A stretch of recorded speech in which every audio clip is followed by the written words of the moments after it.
나눔교회에서 제가 담임 목사로 우리 나눔교회 가족들에게 가장 강조했던 것은 아마 예수님이 전하셨던 하나님 나라의 복음일 겁니다.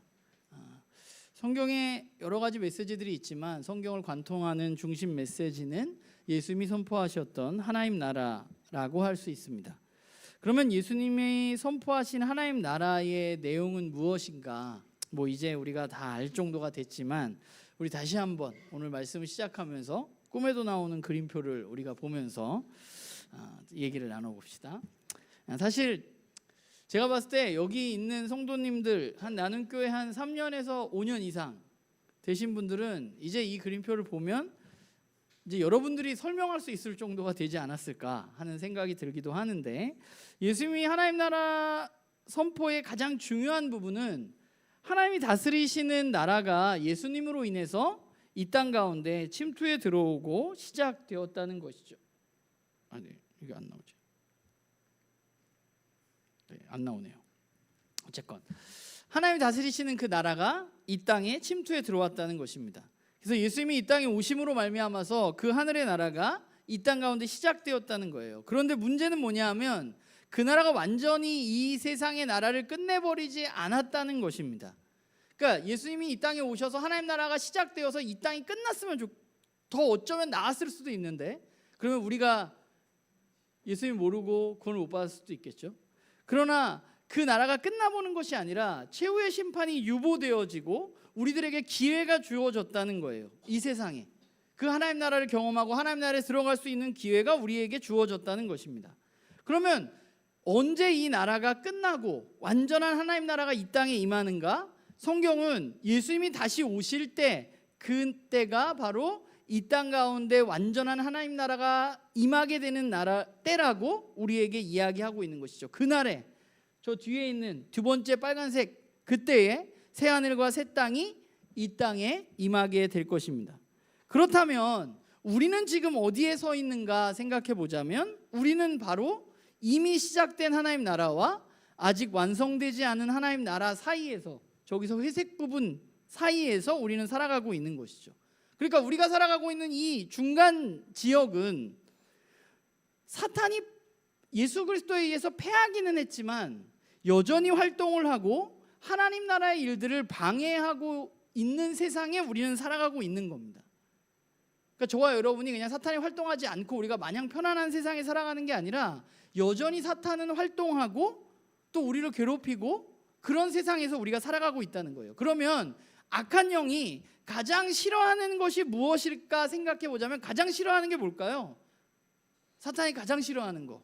사탄이 가장 싫어하는 것은 이 땅에 하나님의 뜻이 하나님의 사람들을 통해서 이루어져 가는 것입니다. 그걸 가장 싫어하겠죠. 하나님 나라가 확장되어져 가는 것을 사탄은 가장 싫어합니다. 사탄은 그것이 너무 싫기 때문에 하나님의 뜻을 하나님의 백성들이 이루어가지 못하도록 매우 열심히 가열차게 지속적으로 방해를 하고 있습니다. 이런 일들은 오늘 우리에게만 있는 게 아니라 초대교회 때에도 마찬가지였다는 것이죠. 그때도 그랬고 오늘도 그래요. 뭘 하고 있느냐? 사탄은 계속해서 교회가 교회답게 세워지는 것을 그대로 두지 않고, 하나님의 백성이 하나님 백성답게 살아가는 것을 그대로 두지 않고 방해하고 있다는 것입니다. 방법도 여러 가지예요. 때로는 힘을 가지고 박해하기도 했고요. 때로는 거짓 교사를 통해서 거짓 메시지를 선포하기도 했고요. 때로는 너무 평안한 환경을 조성해서 너무 편안한 상황 속에서 우리가 하나님의 뜻을 이루지 못하도록 이 세상의 것들만 바라볼 수 있도록 함으로써 우리를 방해하고도 있습니다. 사실 우리가 읽고 있는 신약 성경의 많은 부분들, 특별히 서신서들은 이러한 사탄의 공격에 넘어지지 않게 하기 위한 사도들의 교회에 대한 사랑의 권면이라고 할 수 있습니다. 그리고 그 사랑의 권면에서 매우 중요한 부분을 차지하고 있는 것이 우리가 지난 4주 동안 나누었던 믿음이라는 것입니다.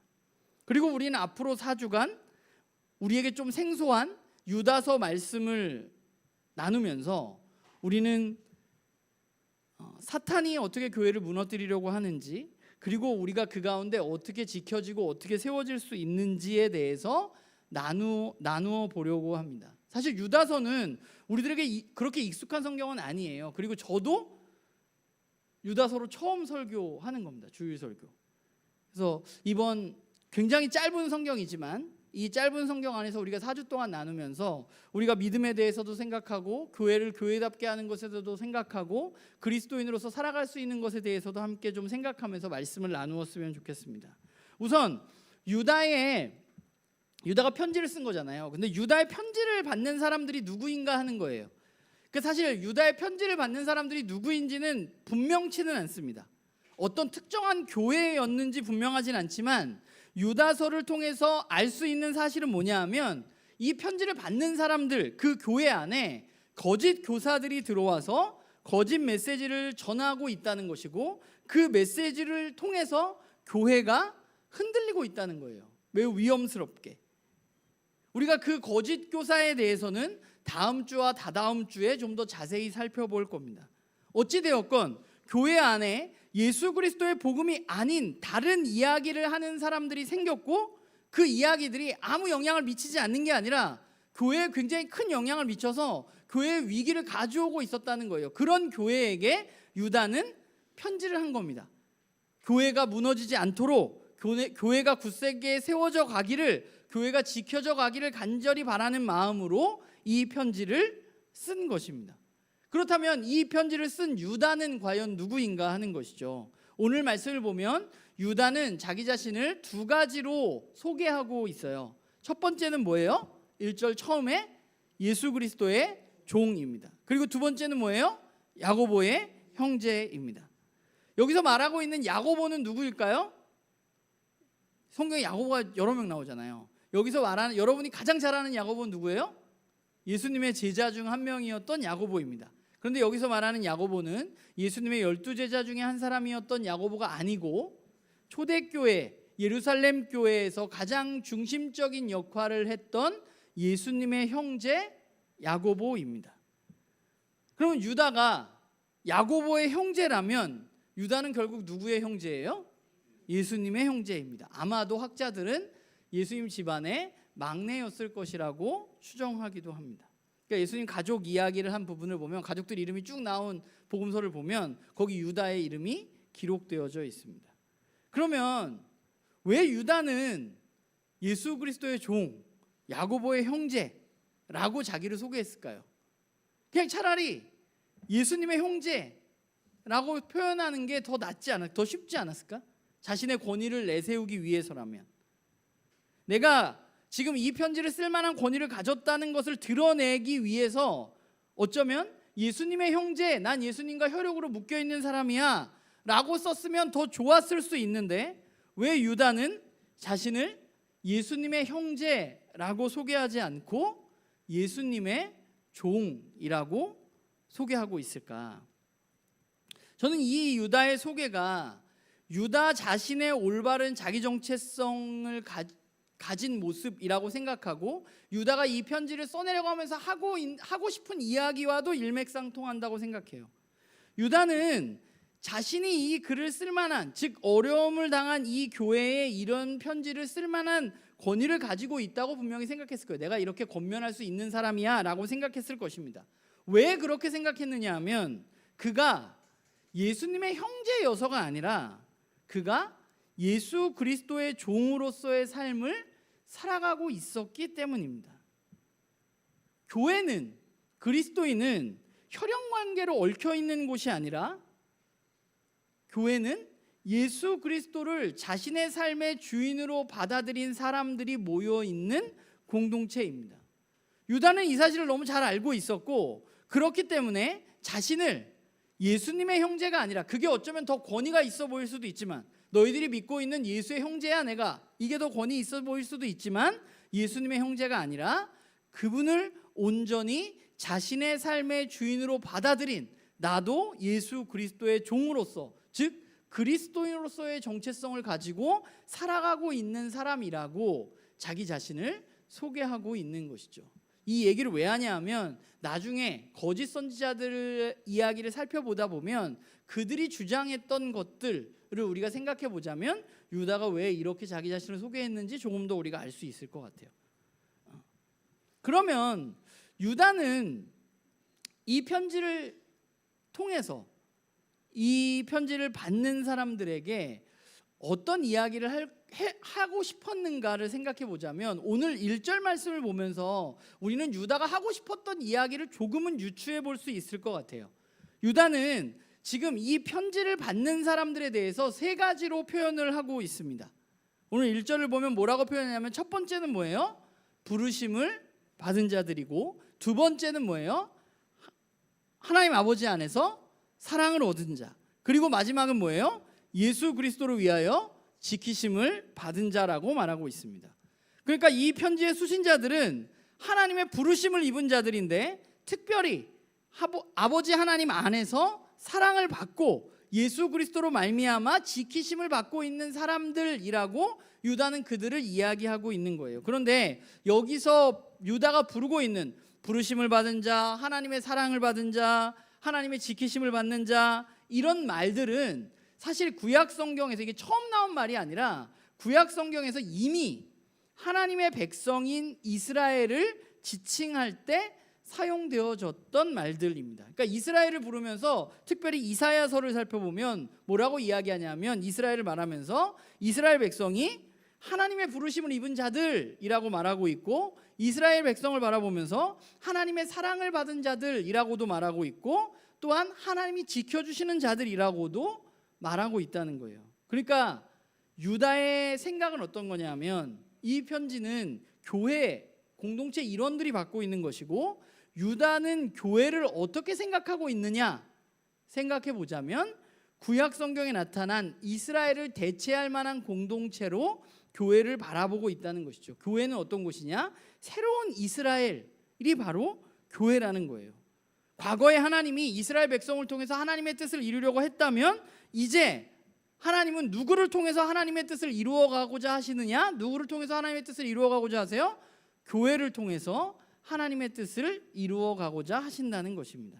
그러니까 교회라는 곳은 어떤 곳이냐면, 아주 간단히 말하면 하나님의 뜻을 이 땅 가운데 이루고자 하는 하나님의 부르심을 받은 사람들이 바로 교회인 것입니다. 그러면 사탄이 아까 가장 싫어하는 게 뭐라고요? 하나님의 뜻이 이 땅 가운데 이루어져 가는 것. 그러면 사탄이 가장 싫어하는 건 뭐겠어요? 교회가 교회다운 역할을 해나가는 것을 사탄은 가장 싫어하는 겁니다. 왜냐하면 교회가 교회다워질 때 하나님의 뜻이 이 땅 가운데 이루어져 가기 때문이에요. 저와 여러분이 여기에 모여서 이렇게 교회로 모여 있다는 것은 우리가 하나님의 뜻을 이 땅 가운데 이루어가기 위해서 특별히 하나님의 택하심을 받은 사람들이라는 것을 의미하는 거예요. 저와 여러분도. 우리 그냥 어중이 떠중이가 아니라 우리는 어떤 사람들이에요? 하나님에 의해서 하나님의 뜻을 이루기 위해서 뭘 받은 사람들? 부르심을 받은 사람들이 바로 저와 여러분들이라는 거예요. 그러면 이렇게 부르심을 받은 자들에게는 어떤 일들이 일어나냐? 그 부르심을 받은 사람들은 어떤 사람들이냐? 첫 번째는 하나님 아버지 안에서 사랑을 얻었다라고 유다는 말합니다. 우리는 어떤 사람들이냐면, 교회는 어떤 사람들이냐? 하나님 아버지 안에 거할 수 있게 된 사람들입니다. 저와 여러분이 하나님 아버지 안에 거할 수 있게 된다는 거예요. 그게 하나님이 우리를 사랑하신 결과라고 저는 생각해요. 원래 우리는 우리의 죄로 인해서 어떤 사람들이냐? 하나님과 관계없는, 하나님 안에 있었던 사람들이 아니라 하나님 밖에 있었던 사람들이지만, 이제 예수 그리스도를 통해서 우리는 어떻게 됐어요? 하나님 아버지 안에 거할 수 있게 된 사람들입니다. 그러니까 하나님 아버지 안에서라는 말은 이미 저와 여러분이 하나님의 충분한 사랑을 입은 사람이라는 사실을 유다는 말하고 있는 거예요. 요한 1서 4장 13절에 보면 요한이 이렇게 말해요. 그의 성령을 우리에게 주심으로 우리가 그 안에 거하고 그가 우리 안에 거하는 줄 안다라고 말합니다. 이미 우리가 예수 그리스도를 믿었을 때 우리 안에 성령님이 주어져서 우리에게 어떤 일이 일어나요? 우리가 하나님 안에 거하게 된다는 것입니다. 하나님 그만큼 우리를 사랑하신다는 거예요. 그런데 그 하나님 우리를 너무나 사랑하시는데, 그런데 그 사랑이 어떤 사랑이냐면 그냥 과거의 어떤 특정한 순간에 사랑하고 끝나는 것이 아니라 처음부터 지금까지 지속적으로 우리를 하나님이 사랑하고 계시다고 유다는 말하고 있는 거예요. 1절에 나타나 있는 사랑을 얻고라는 말에서 얻고라는 이 말의 시제가 그런 의미를 가지고 있는 거예요. 과거부터 지금까지 한 번도 쉬지 않고 그냥 지속적으로 계속해서 우리를 사랑해주고 계시다는 거예요. 그러니까 생각해보면 저와 여러분이 그냥 있는 사람들이 아니라 우리가 얼마나 복된 사람들인가 생각해 볼 수 있는 거죠. 우리는 어떤 사람들이냐? 온 세상의 주인이시며 창조주이신 하나님이 우리를 부르시고 우리를 사랑해 주셔서 그분의 품 안에 꼭 안아주시고 그분의 안에 머물 수 있도록 해준 사람들, 그게 바로 저와 여러분들이에요. 그리고 하나님의 그 사랑은 그 어떤 것으로도 끊을 수 없는 것입니다. 로마서 8장 38절 39절에 보면 내가 확신하노니 사망이나 생명이나 천사들이나 권세자들이나 현재일이나 장래일이나 능력이나 높음이나 깊음이나 다른 어떤 피조물이라도 우리를 우리 주 그리스도 예수 안에 있는 하나님의 사랑에서 끊을 수 없다라고 말하고 있습니다. 하나님이 우리를 향한 그 지속적인 사랑을 그 어떤 것도 끊을 수 없어요. 심지어 사망에 이르더라도 그 사랑이 끊어지지 않는다고 말하고 있어요. 그러니까 저와 여러분은, 교회는 가장 안전한 하나님의 품 안에 여전히 머물고 있는 것입니다. 그게 저와 여러분에게 일어난 일이에요. 우리가 예수 그리스도를 믿게 되었을 때 어떤 일이 일어난 거예요? 우리가 하나님 안에 거할 수 있게 되고, 하나님 안에 거한다는 것은 결국 우리가 하나님의 사랑을 이미 충분히 받고 있다는 것을 드러나는 일인 거죠. 그러니까 이 말은 하나님 아버지 안에서 사랑을 얻었다는 말은 그냥 무슨 교리가 아니라 그냥 여러분에게, 저에게 실제로 일어난 일이에요. 저와 여러분을 하나님이 너무 사랑하고 계시고 오늘 이 시간에도 우리를 하나님의 품 안에 꼭 안아주고 계신다는 거예요. 중요한 건 우리가 그걸 느끼느냐 느끼지 못하느냐지. 그리고 또 하나가 있는데 그게 뭐냐 하면 우리가 예수 그리스도를 위하여 지키심을 받았다라고 유다는 말합니다. 그런데 여기 예수 그리스도를 위하여라고 개역개정은 번역되었는데 사실 위하여라는 번역보다는 원래 의미를 빌자면 우리나라 말로 더 좀 우리가 잘 이해할 수 있는 말은 말미암아나 통하여가 더 나을 것 같아요. 그러니까 예수 그리스도로 말미암아 우리는 지키심을 받은 사람들이라는 거예요. 그러니까 하나님이 우리를 사랑하시고 우리를 지키시는데 우리를 왜 지키시느냐? 예수 그리스도를 말미암아서 우리를 지키고 계신다는 것입니다. 그러니까 저와 여러분은 예수 그리스도로 말미암아서 하나님에 의해서 지켜지고 있는 사람들이에요. 그러니까 이번 주제에도 믿음으로 나를 지키라 라는 말이 들어가는데 사실 유다서에서 굉장히 중요한 핵심적인 단어 중에 하나가 바로 지킨다라는 말입니다. 이 말이 유다서의 이 짧은 서신에 4-5번 정도 사용됐어요. 뭐 한글 번역에는 좀 다른 말로 번역이 됐는데 동일한 헬라어가 반복해서 사용되어진 그런 핵심적인 개념이라고 할 수 있어요. 그러니까 하나님은 교회를 세상의 유혹 속에서 또 거짓 선지자의 메시지 속에서 어떻게 하시느냐? 우리를 지키시는 분이라는 거예요. 우리는 지킴을 받는 사람들입니다. 그런데 우리가 왜 지켜지느냐? 우리가 예수 그리스도를 믿음으로 말미암아서 그분으로 인해서 우리가 지켜진다는 거예요. 그러니까 이 말은 교회가 예수 그리스도의 복음을 올바로 알아야만 지켜진다는 거예요. 예수 그리스도의 복음이 우리의 중심이어야 한다는 거예요. 교회에는 예수 그리스도의 복음을 왜곡하는 거짓 가르침이 용납되어질 수 없는 곳입니다. 하나님이 교회를 지키시기 위해서 필요한 것은 뭐냐 하면 교회가 예수 그리스도의 복음을 올바로 알고 있는 것입니다. 복음을 올바로 알아야 우리가 지켜질 수 있는 거예요. 문제는 복음이 왜곡되어지는 것을 저와 여러분이 어떻게 알 수 있냐는 거예요. 저와 여러분이 제가 여기서 이상한 메시지를 전했다. 그럼 여러분이 알아야 될 거 아니야. 내가 거짓 메시지를 막 여기서 막 그냥 전했다. 그냥 뭐 우리 목사님이니까 뭐 맞겠지 뭐. 이런 거 안 된다고. 교회는 그런 데가 아니라고요. 복음이 왜곡되어져서는 안 되는 곳이에요. 그래서 우리가 해야 할 일은 뭐냐면 복음을 올바로 알아야 왜곡되어진 메시지가 메시지를 들었을 때 저건 잘못된 거지 라고 알 수 있는 거예요. 복음을 모르는데 제가 여기서 무슨 얘기를 한들 여러분들이 그렇지, 우리 목사님 말은 다 맞지, 그러지 말라고. 그러면 안 된다고요. 제가 이상한 얘기를 하면 저 인간이 왜 저러나, 그렇게 하려면, 목사님 메시지가 오늘 문제가 있는 것 같습니다라고 저에게 얘기하려면 여러분들이 해야 할 일은 뭐예요? 복음을 올바로 알아야 하는 거예요. 복음을 모르는데 이상한 얘기를 하는 걸 어떻게 알아요? 왜 우리가 이단에 넘어가? 복음을 제대로 모르니까 이단에 넘어가는 거지. 이단이 얘기를 하면, 복음을 알면 그건 틀렸는데 이렇게 얘기하면 되는데, 내가 잘 모르니까 저 얘기가 맞는 것 같은데 이러고 넘어가는 거잖아요. 그러니까 교회가 지켜지기 위해서 중요한 건 뭐냐면 예수 그리스도의 복음이 우리의 중심이어야만 해요. 그래서 교회가 예수 그리스도의 복음을 얼마나 잘 이해하고 있는가, 올바로 이해하고 있는가가 교회의 정체성과 능력에 있어서 매우 중요한 부분입니다. 예수 그리스도의 이야기가 우리 공동체 내에서 사라지고, 우리 공동체 내에서 이야기되어지는 것들이 어떻게 하면 내가 잘 될 수 있을까, 어떻게 하면 우리가 성공할 수 있을까, 이런 이야기가 우리 교회에서 이야기되어진다면, 그러면 우리 교회는 교회로서의 정체성을 잃어버렸다고 할 수 있어요. 왜냐하면 우리의 이야기가 예수 그리스도의 복음이 중심이 아니라 우리가 잘 되는 이야기를 하고 있다면 우리의 정체성이 아니라는 거예요. 그건 우리는 그렇게, 교회는 하나님의 사랑을 받아서 예수 그리스도를 통해서 하나님의 지키심을 받은 사람들입니다. 그런 의미에서 오늘 유다의 이 편지의 수신자들을 향한 2절의 매우 짧은 축복의 기도는 저는 그런 면에서 의미가 있다고 생각합니다. 우리가 서신서를 보다 보면 편지 시작할 때 기도하잖아요. 축복 이제 하잖아요. 그런데 우리가 일반적으로 알고 있는 축복의 말씀은 뭐예요? 뭐와 뭐가 있을지어다예요?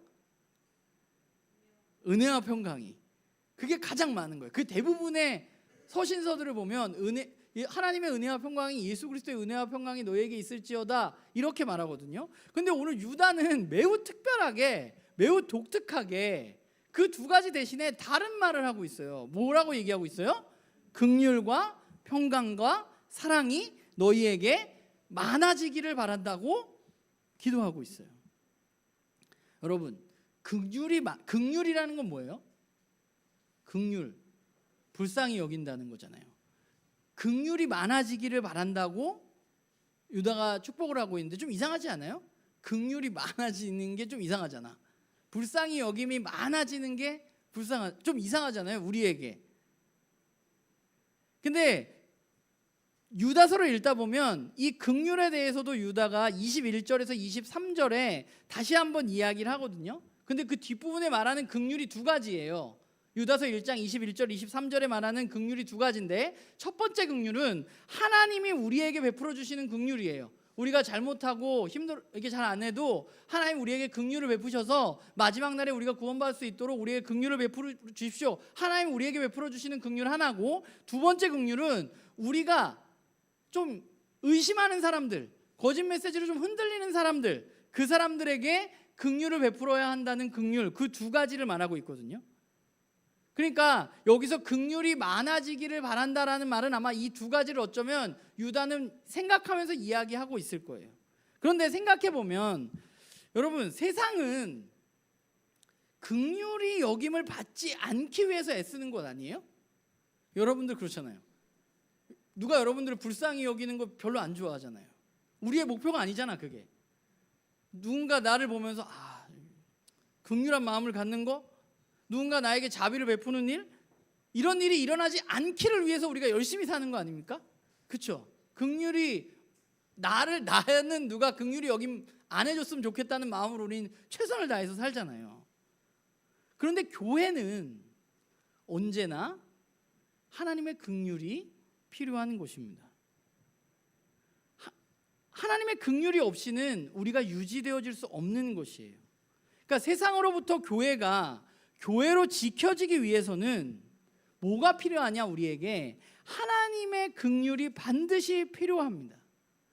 하나님의 긍휼하심이 있기에 우리가 존재할 수 있는 거고, 하나님의 긍휼이 우리 가운데 있을 때 우리는 그분의 긍휼과 은혜로 다른 사람들을 긍휼한 마음으로 여길 수 있게 되는 것이죠. 그게 우리에게 필요한 거예요. 교회에 필요한 것은 긍휼이 여김받지 않기 위해서 나 잘났다, 난 괜찮은 사람이야, 나 꽤 괜찮은 사람이야, 나 뭐 필요 없어, 이런 게 교회가 아니라 우리에게 필요한 마음은 어떤 거예요? 주님, 오늘도 나를 긍휼히 여겨달라는 마음으로 살아가는 사람들이에요. 그리고 내 옆에 있는 사람을 바라보면서도 긍휼한 마음을 갖게 되는 사람들이 바로 교회인 거예요. 그게 많아야 돼요, 우리에게. 그리고 두 번째, 세 번째는 평강과 사랑이 우리 가운데 많아지기를 바란다고 말하고 있어요. 세상도 평화와 사랑을 우리에게 이야기합니다. 그러나 세상이 말하는 평화와 사랑은 성경이 말하는 평화와 사랑과는 분명히 다릅니다. 로마가 이야기했던 평화는 힘에 의한 평화였고, 오늘 우리가 살아가는 세상 속에서도 평강은 힘과 돈에 의한 평강이 대부분이에요. 그게 없으면 평화롭지 못하다고 우리는 생각해. 힘이 없고 돈이 없으면. 세상이 말하는 평화, 너에게 평화, 야 네가 좀 평강했으면 좋겠다, 이 말의 의미는 네가 그냥 돈 잘 벌고 평탄하게 살았으면 좋겠다는 의미거든요, 세상에서. 근데 성경이 말하는 의미는 그거 아니야. 돈과 힘에 의한 평화가 아니라고. 여기서 말하는 평화는 어떤 평강이에요? 하나님 안에서 하나님 주시는 평강이에요. 교회는 힘에 의한, 돈에 의한 평화가 이야기되어지는 것이 아니라 하나님 안에서, 예수 그리스도 안에서 우리에게 주어진 완전한 평화가 이야기되어지고 넘쳐나는 곳이어야 돼요. 또한 세상이 말하는 사랑은 언제나 아니라고 이야기하지만 대부분 조건적입니다. 이만큼 주면 이만큼 받아야 된다고 생각해, 사람들은. 이만큼 줬는데 이만큼 안 주면 나쁜 놈이라고 얘기해. 그러나 성경이 말하는 사랑은 조건적인 사랑이 아니라 그리스도 예수 안에서 우리에게 주어진 무조건적인 사랑이 우리 가운데 넘치는 것이죠. 세상 속에서 교회로 우리가 살아갈 때 교회를 교회답게 하기 위해서 필요한 것은 무엇일까 생각해 보자면, 유다는 우리에게 그 긍휼의 마음, 그리고 주님 안에서의 사랑, 평화, 그것들이 우리에게 많아지는 것이 우리가 이 세상 속에서 교회답게 세워져 갈 수 있는 것이라고 생각하고 이 교회에게 권면하고 있는 거예요. 저는 우리 나눔교회 안에도 긍휼과 사랑과 평강이 정말 더욱 넘쳐나기를 간절히 소망합니다. 우리가 교회에 대해서 이야기하고 교회에 대해서 많은 생각을 하게 되는데, 교회에 대해서 공부하고 고민을 하면 할수록 깨닫게 되는 것은 교회는 예수 그리스도의 복음이 중심이어야 한다는 것입니다. 예수 그리스도의 복음이 교회의 기초여야만 돼요. 교회의 승리와 평강을 누리기 위해서는 다른 거 없어요. 우리 교회 안에 예수 그리스도의 복음이 언제나 이야기되어지고 그것이 중심이어야만 돼요. 다른 기초도 없고 다른 근거도 없어요. 다른 세상의 이야기나 어떤 합리적인 것들, 세상의 가르침들, 그런 것들은 모두 흔들리는 기초들 뿐이에요. 무너지지 않는 기초는 뭐예요? 오직 예수 그리스도의 복음만이 우리들의 기초와 중심이 되어야 하는 것입니다. 유다서의 시작을 보면서 저는 우리가 교회로 세워지기 위해서, 이 땅 가운데 교회로 지켜지기 위해서 우리가 해야 할 어쩌면 기도는, 하나님 내가 어떤 것들이 되게 해주세요라는 기도가 아니라, 우리가 해야 할 가장 중요한 기도는 바로 하나님 예수 그리스도의 긍휼을 우리가 구하는 기도여야 하지 않을까라는 생각을 해봅니다. 교회가 교회답게 세워지기 위해서 우리에게 가장 필요한 기도는, 우리가 해야 할 것은 주님 우리를 불쌍히 여겨 주십시오 라고 우리는 기도해야 하지 않을까. 생각해보면 저와 여러분은 아무것도 아니에요. 예수 그리스도의 복음을 구원받을 만한 자격이 있는 사람도 아니에요. 그러나 그럼에도 불구하고 하나님의 긍휼하심과 은혜로 우리는 구원을 입은 사람들입니다. 우리가 구원받았기 때문에 해야 할 일은, 내가 구원받았다고 어깨에 힘주고 누군가를 정죄하고 더 높이 올라가기 위해서 힘쓰고 너는 그렇게 신앙생활하면 안 되지 라고 해야 될 것이 아니라, 저와 여러분이 해야 할 것은 우리 안에 지속적으로 우리는 하나님의 긍휼을 구해야만 하고 그분의 은혜로 내가 구원을 얻었다는 사실을 계속해서 기억해야만 하는 것입니다. 그래서 우리는 하나님께 기도해야 되는 거예요. 주님, 여전히 나는 부족하지만 주님 나를 불쌍히 여겨주시고 주님의 은혜로 나를 덮어주십시오 라고 기도할 수밖에 없는 것이죠. 우리는 무엇을 믿나요? 여러분이 믿는 건 뭔가요? 우리가 믿음에 대해서 이야기했고 또 오늘 이야기하고 있는데, 우리가 믿는 것은 오늘 우리가 말씀을 토대로 이야기하자면 하나님께서 여러분 한 사람 한 사람을 여전히 사랑하셔서 그 품 안에 꼭 안아주시고 예수 그리스도로 말미암아서 저와 여러분을 반드시 이 거짓 메시지가 난무하고 우리를 넘어뜨리려고 하는 사탄의 흉계가 가장 강력한 이 시대에 우리를 지켜주신다는 사실입니다. 그게 우리가 믿는 믿음의 내용이에요. 우리가 읽은 말씀을 기초한 확실한 사실을, 그 사실을 나의 것으로 믿어서 소유하는 거. 하나님 그렇지, 나를 너무나 사랑하시지, 하나님 안에 내가 거할 수 있는 사람이 되었지, 예수 그리스도를 통해서 하나님 나를 지켜주시지, 하나님 나를 그렇게 택하신 사람이지 라는 이 사실을 믿어서 내 것으로 만드는 것, 누리는 것, 그게 우리에게 가장 중요한 거예요. 기독교 신앙은 사실이 아님에도 불구하고 저거 할 수 있지 않을까? 긍정의 힘을 발휘해서 긍정적으로 최면을 걸듯 나 저거 할 수 있어, 나 저렇게 하면 될 것 같아, 그걸 반복해서 되뇌이면서 나중에 진짜로 그런 사람이 될 수 있다고 가르치는 그런 긍정의 힘이 아니라, 기독교 신앙은 예수 그리스도에 의해서 저와 여러분에게 일어난 실제적인 사실, 하나님 품 안에 우리가 거할 수 있고 예수님 통해서 우리가 지켜질 수 있다는 그 사실, 그게 그냥 교리가 아니라 그냥 성경에 나와 있는 나와 상관없는 이야기가 아니라 진짜로 나에게 일어난 그 사실을 우리가 믿을 때 우리는 그 믿음으로 풍성함을 누리는 것이 기독교 신앙인 것이에요. 오늘 말씀은 우리에게, 우리가 예수 그리스도를 믿을 때 우리에게 주어진 하나님 아버지의 사랑이 여전히 우리에게 지속되어지고 있다고 매우 분명하게 말하고 있어요. 하나님 여러분을 사랑하지 않는 게 아니라 하나님 여전히 너무 사랑하시고 하나님 품 안에 꼭 안고 계시다는 거예요. 그리고 우리가 예수 그리스도의 복음을 붙잡고 살아갈 때 하나님 절대 우리를 넘어지게 하시거나 우리를 패배하게 하시지 않을 거예요. 하나님 우리를 지키시니까, 예수 그리스도로 말미암아서.